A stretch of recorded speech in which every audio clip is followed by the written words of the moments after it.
Speaking of porn, when USP Marion started to hire women correctional officers in the 1990s, they had some interesting run-ins with porn.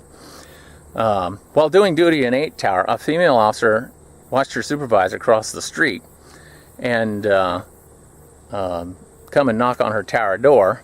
And she opened the window, looked down, and asked him what he wanted. And he said he was coming to do an inspection.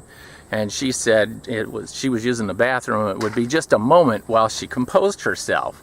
So what she did is she ran around the tower and picked up all the porn magazines that were on the 12-inch wide shelf that lines the inside of the towers.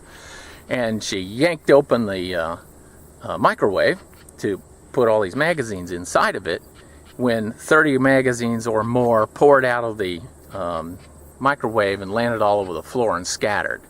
Then she had to pick up all the magazines, like 60 of them, and make a big pile on the same counter and cover it with her coat.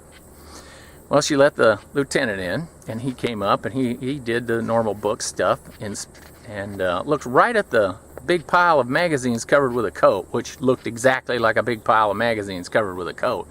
And he said, hey, this place needs cleaning up, especially these countertops and trash cans.